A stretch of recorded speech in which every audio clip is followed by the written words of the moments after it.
Greetings, everyone. Once again, it's Brother Mota Monedi sharing the authentic truth brought to us by Zulula 100. Here, the message I'm going to share is going to be Judas Iscariot rehabilitated.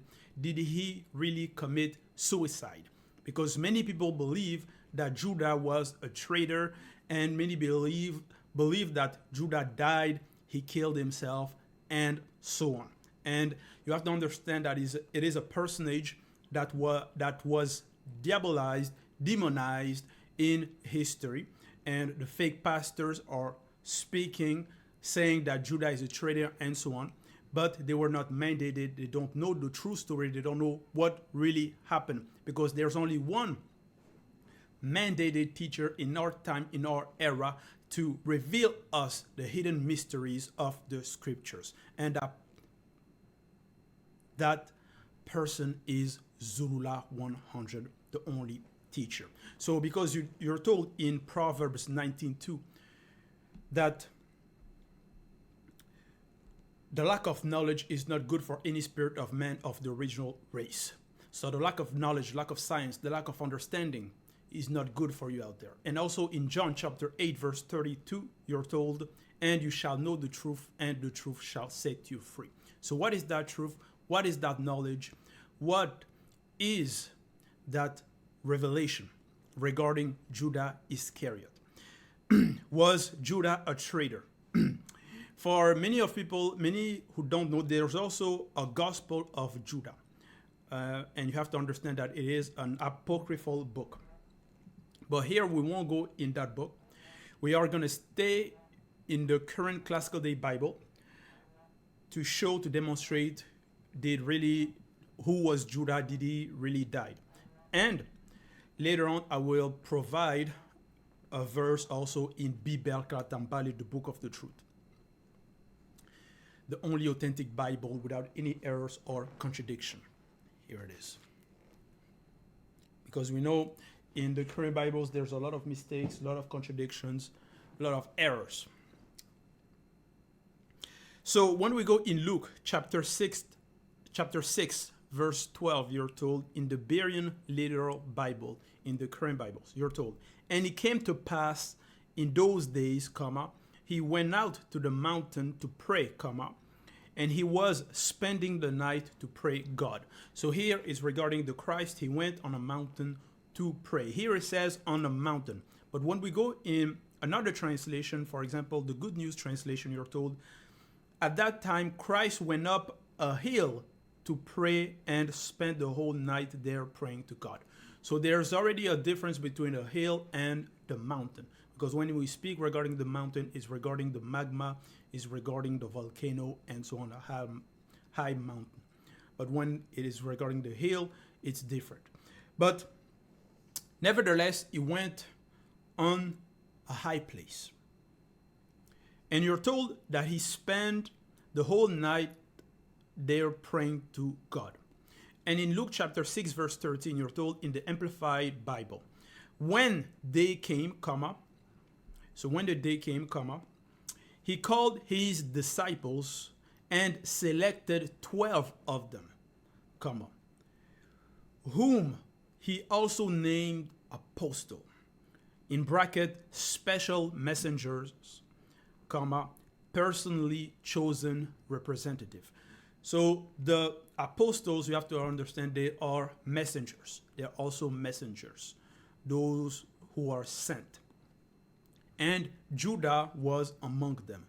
You see that in Luke chapter 6, verse 16, New Living Translation, Judah, son of James, Judas Iscariot, who later betrayed him. So Judah was there, and you're told who later betrayed the Christ. But at the beginning, was he a traitor?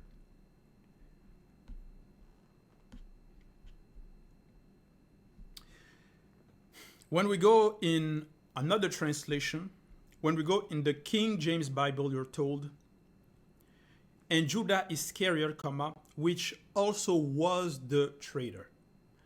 But in the New King James Version, you're told, and the Judas Iscariot, who also became a traitor. Became a traitor. So it's later, according to this version, according to this passage here in the New King James Version, that he became. So at the beginning, he wasn't, even according to the current Bibles here.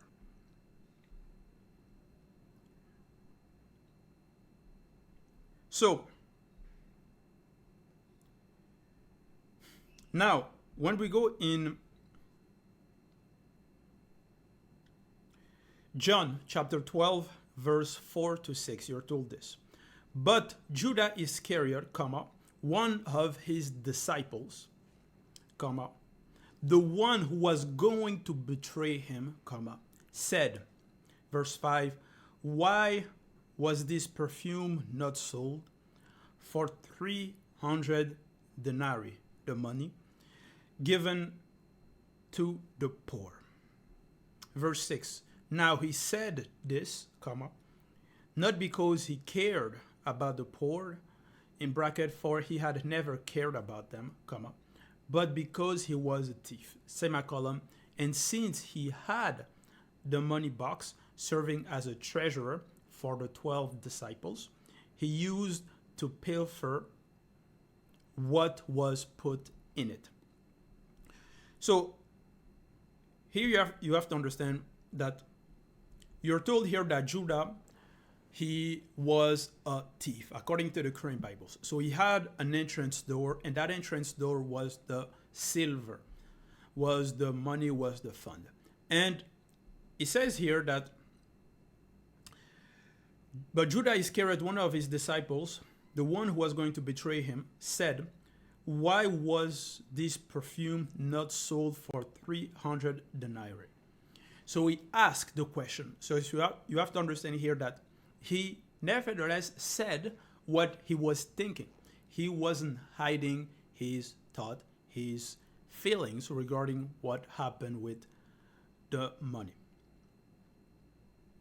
And you're told that in verse 6,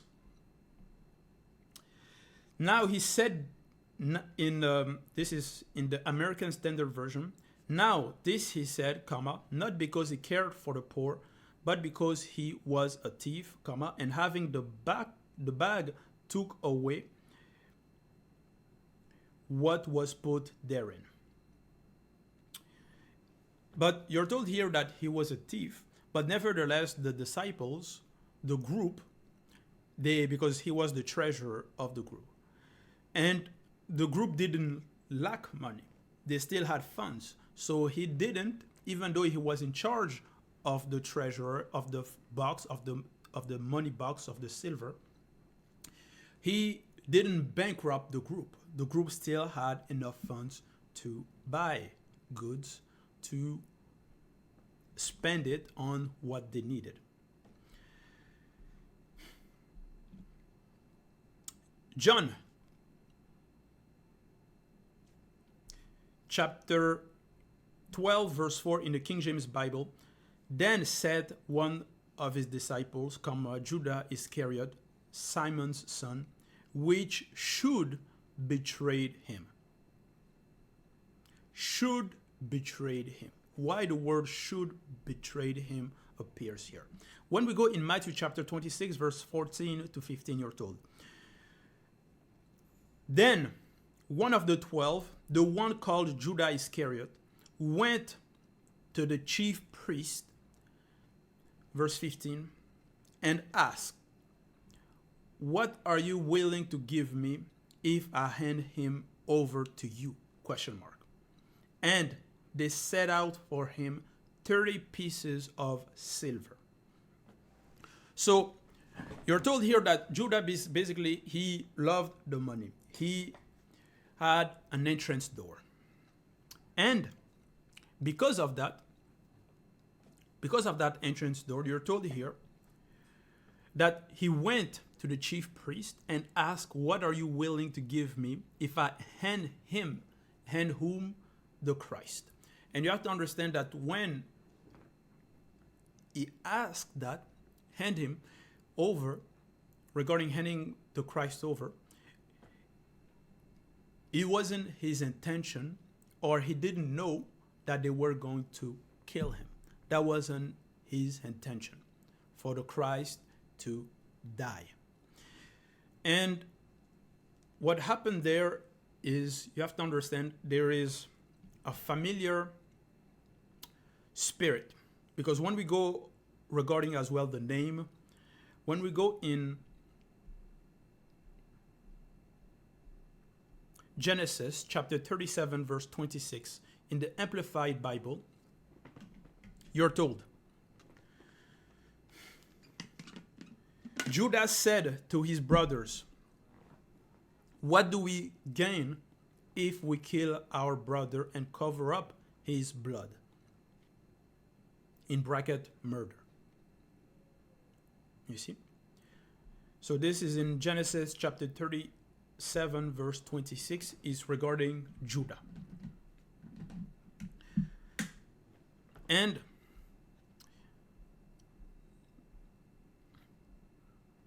he, in verse 26,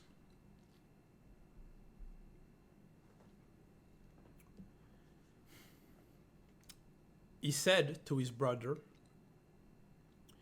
"What do we do if we kill our brother and cover up his blood?" So he didn't want to kill his brother.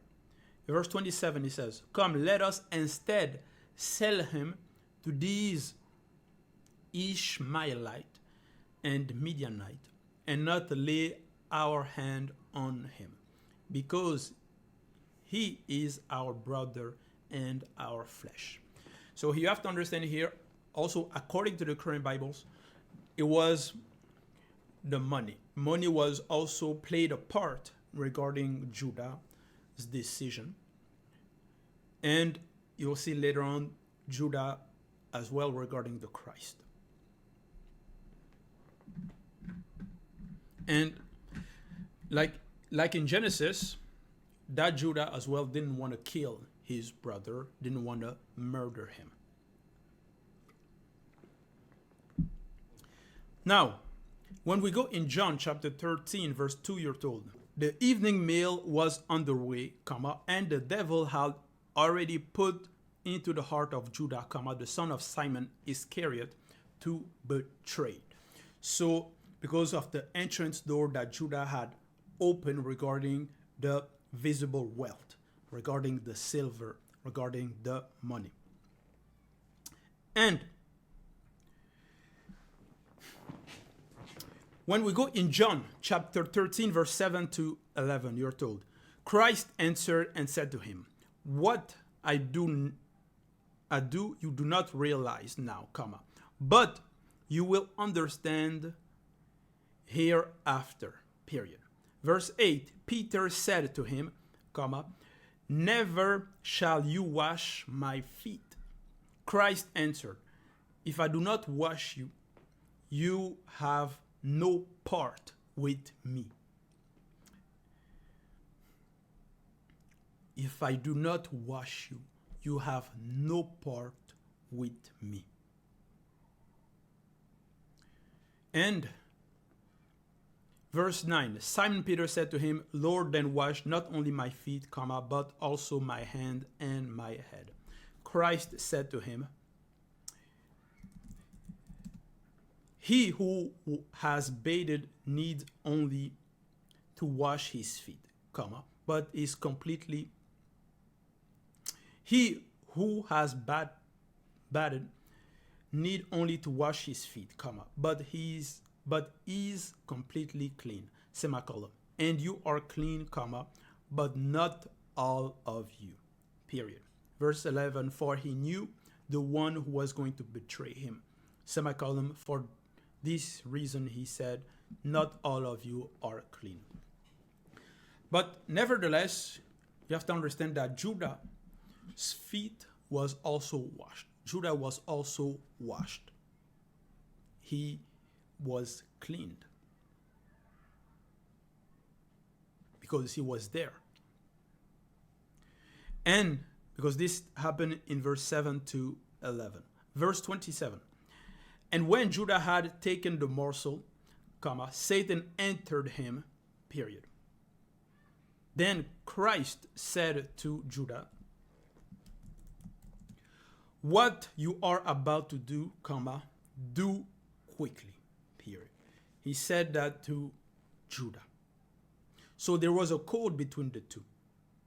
Because when we go in verse 29, you're told, some thought that since Judah, as the treasurer of the group, had the money box, comma, Christ was telling him, buy what we need for the feast, or that he was to give something to the poor, period.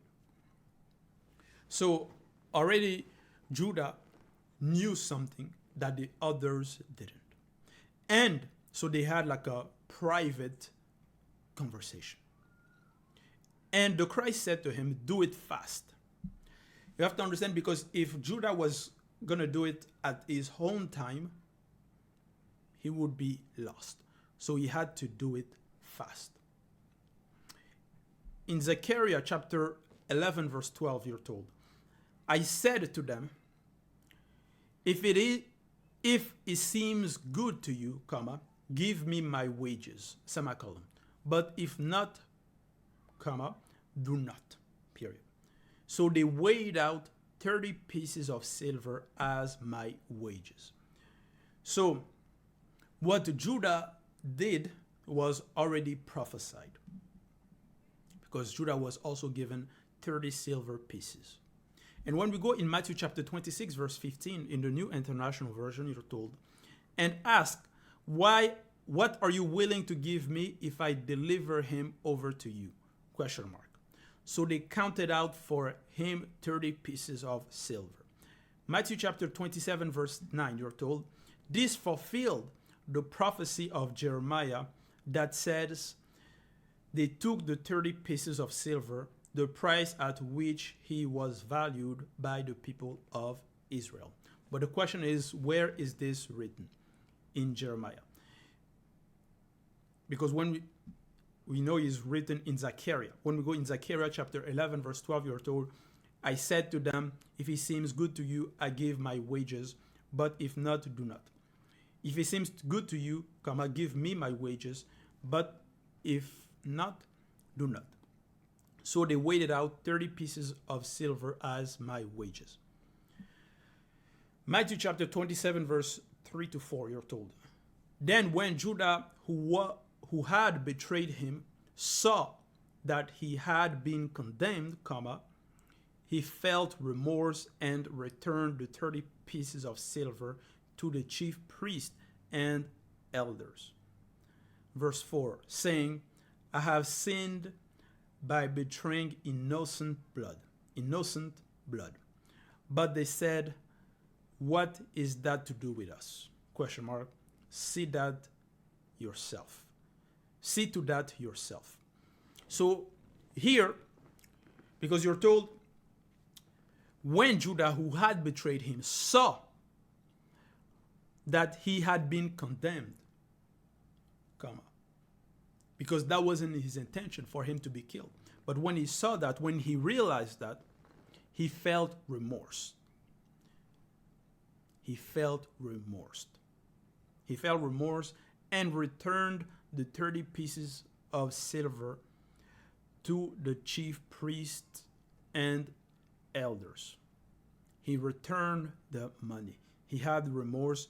You have to understand here that he asked for forgiveness. He asked for the grace. And it's in detail in Bibel Katambali, the book of the truth.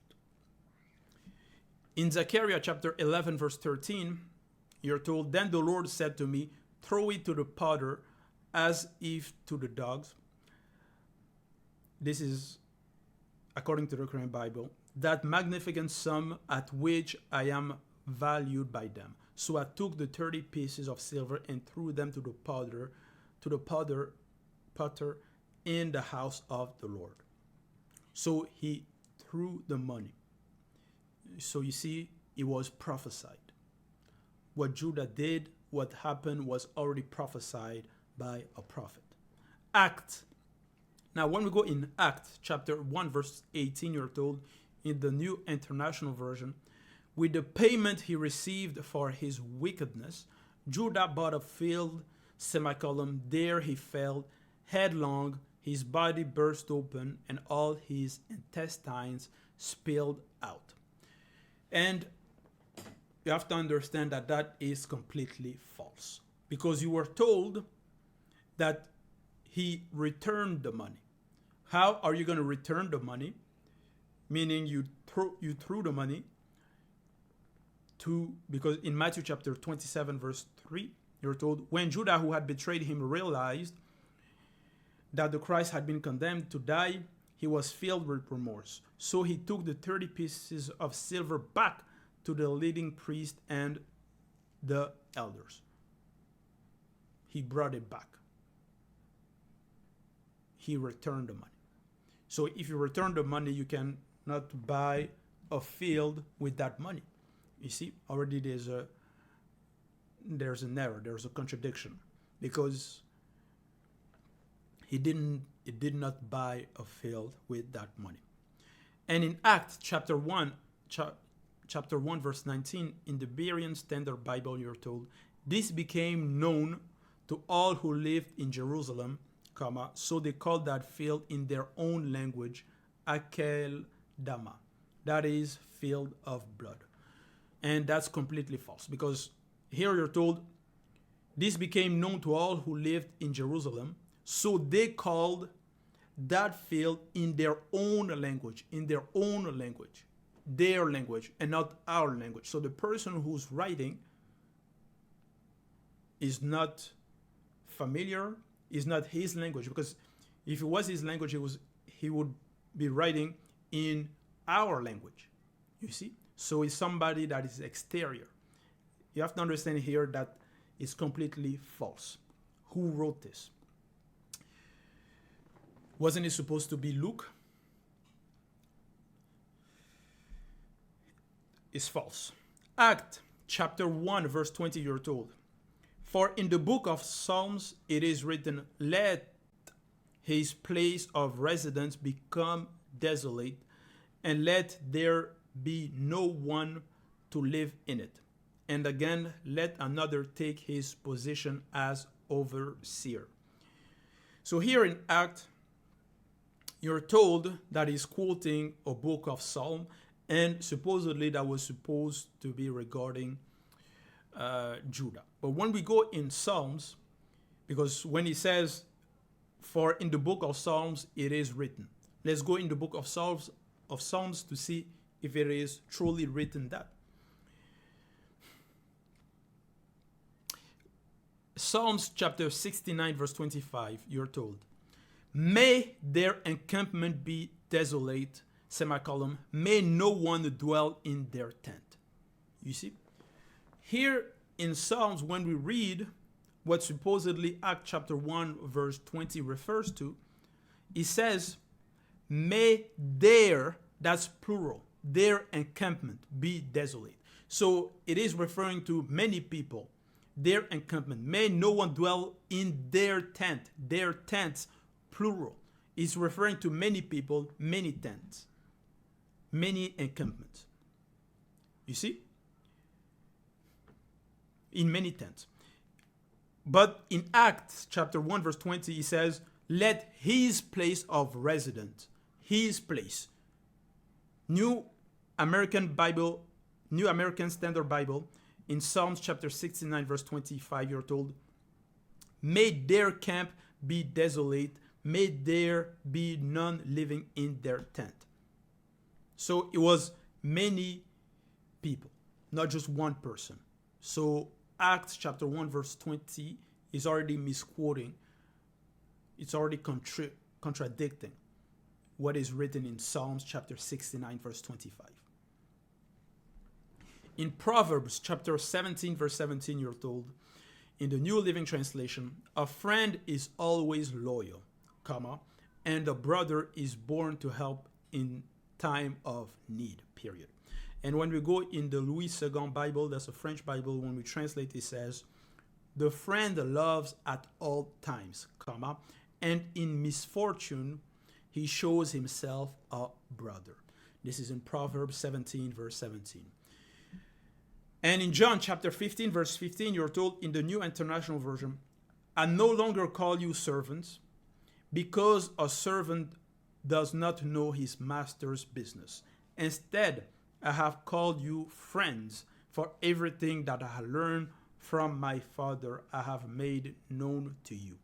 Period. New Living Translation, I no longer call you, here it says slave, but that's mistranslation. Because I no longer call you his servant, because a master doesn't confide this. You have to understand, these Bibles, these current day Bibles, sometimes just full of mistakes, lies. It's mistranslated. The words they use, you see, lacks, is not the truth. Nevertheless, he says, now you are my friend, since I have told you everything the Father told me. And you have to understand, in John chapter 15, verse 15, Judah wasn't there. Judah wasn't there when the Christ called his disciples, his apostles, these other apostles, friend. He said to them, now you are my friend. Now you are my friend. Now. And you're told, like I've mentioned, Judah wasn't there. But you're told in Proverbs chapter 27, verse 10, in the New King James Version, do not forsake your friend, your own friend.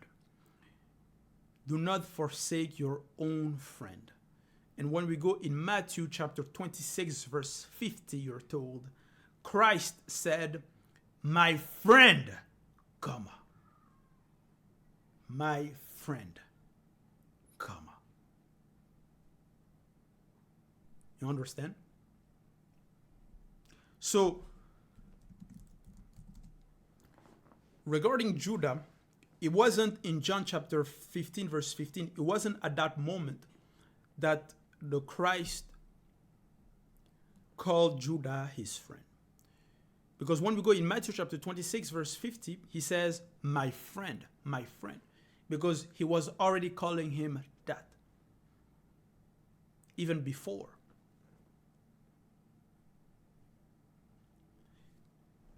And like I've mentioned, he says, I have called you friend, for everything that I learned from my Father I have made known to you. So there were things that Judah knew that the others didn't.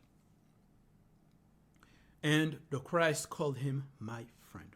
Go ahead and do what you have come for.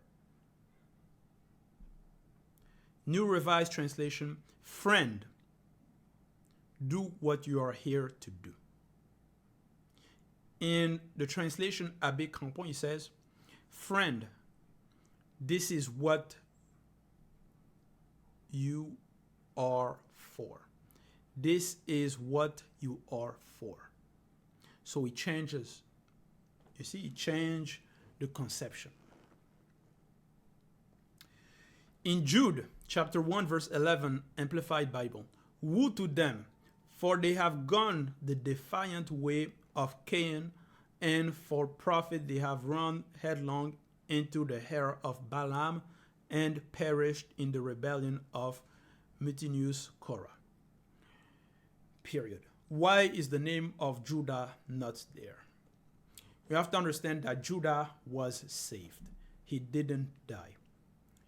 According to the Gospel of Judah, in that Gospel, it says that basically that Judah was the most powerful apostle, and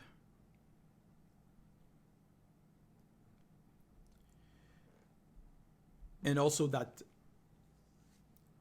it was his mission in that Gospel of Judah, that the other apostles, because he was the most powerful according to that Gospel, that's why he was the one who had to accomplish that mission. So now I will read in Bibel Katampali, in Jongele, Zechariah chapter 11, verse 13, you're told. Mutate dit, the entity told me, column, many uninitiated and many whites and mixed blood will take the man of the prophecy for a mukule besoka trader, period. You see? Many uninitiated, so those who are not in the secret, in the truth, in the revelation, who are not. And many whites and mixed blood will take the man of the prophecy, because it was prophesied, for a muku le besoka, a trader. So,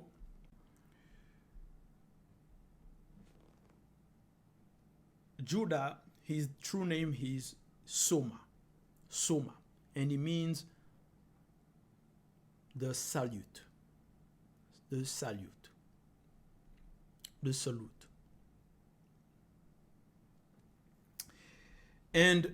the salute. And he didn't die. He didn't kill himself. To know the true story of Judah and also the prophet, the patriarch, the matriarch, the true history is in Bibel, Klatambali. Because the current Bibles are full of contradictions, lies, but Bibel is the truth, the book of the truth. So that was the message regarding Judas Iscariot, according to the name they gave him in the current Bibles. He didn't kill himself, and he was saved. All glory be to Lopa, the only and unique Creator.